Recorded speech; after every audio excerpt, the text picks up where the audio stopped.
New York City Mayor Eric Adams, or Black de Blasio as I like to call him, and the legacy media have just discovered drill music, and they are blaming it for a lot of the violence happening in the city, and why not, right? At least they are getting warmer. However, I think the music is a byproduct of the violence, not the other way around, right? The violence was going to happen either way, whether a song comes out or not. In fact, most of the songs are written about crimes that have already been committed, but kudos to them for taking a tiny step in the right direction and finally acknowledging that the violence has nothing to do with a virus. It has nothing to do with the struggle to find bread. It certainly has nothing to do with racism or climate change. It's something different entirely that I can't quite put my finger on. We'll call it gang culture or just drug dealing. Nothing that a couple free crack pipes and some vaccines can't solve, but either way, these politicians continue to prove themselves to be pure evil or incompetent, or more likely, an awful combination of the two and totally out of touch. Now, drill music specifically might be fairly new in the grand scheme, but it's just gone by different names since the 90s. So we're going to sit here and watch this play out all over again,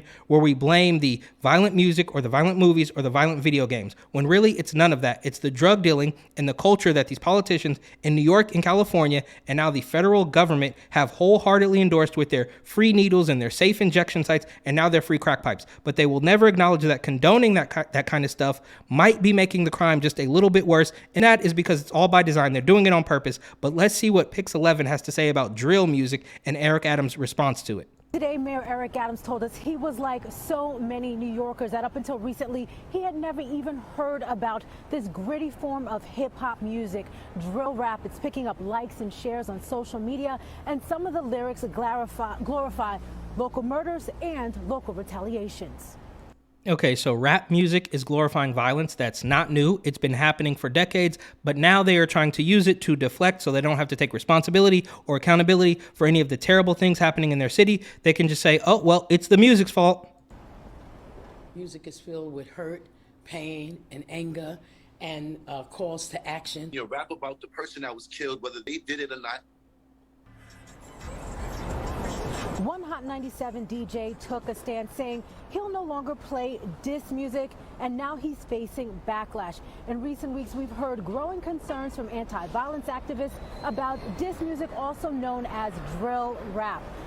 Okay, so she's using the term diss music and drill music interchangeably, which I don't think is accurate because you can make a diss song without it being a drill record, but I'm splitting hairs here. And what exactly is an anti-violence activist? This to me sounds like another one from the Democratic doublespeak fake news Hall of Fame. It doesn't actually mean anything. Nobody wants to see this happening except for the criminals doing it, and even they don't really want to see it happen because I'd imagine when one of their homies goes down, they're sad and they set up these memorials, but it continues to happen.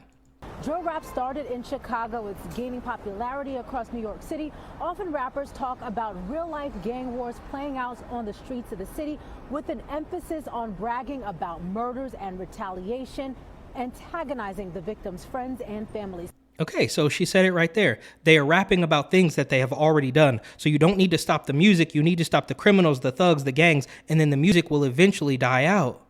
2 drill rappers have been murdered in New York City so far this month, including T. Wu, a 22-year-old Tajay Dobson. He was killed in a drive-by shooting on February 1st in Canarsie. $1 Million Records confirmed T. Wu had secured a record deal with them just hours before he was gunned down.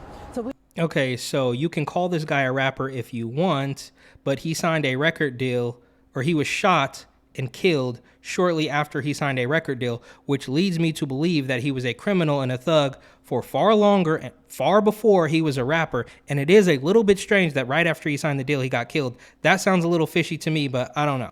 We asked Mayor Adams today to address increasing concerns over drill music. Alarming. And we are going to pull together the social media companies and sit down with them and state that you have a civic and corporate responsibility. You know, I mean, we pulled Trump off Twitter because of what he was spewing.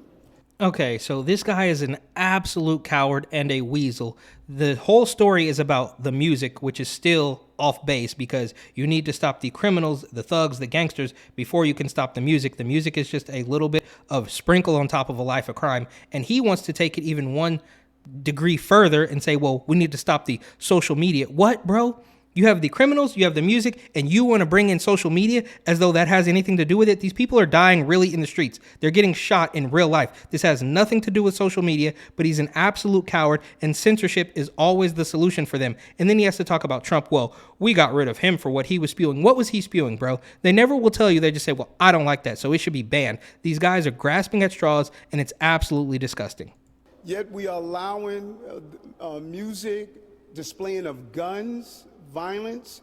We're allowing it to stay. Okay, pause it. Stop. This guy is absolutely awful. I think he might be worse than de Blasio. I don't know. We'll let it play out. But he wants to talk about social media. The news wants to talk about the music, but really they need to talk about stopping the actual crime. And then he wants to talk, well, they're showing guns. Bro, how many of those guns do you think were actually legally purchased in New York? Probably none of them. This is absolute insanity. And if anybody wants to learn more about the drill music scene specifically in Brooklyn and Pop Smoke and all those guys, go ahead and check out Trap Geek. I will put the link in the description, and those videos are great. They're about 15 minutes, millions of views, and it explains a lot of stuff, what's going on. And it's definitely not new. It's only new to these out of touch politicians.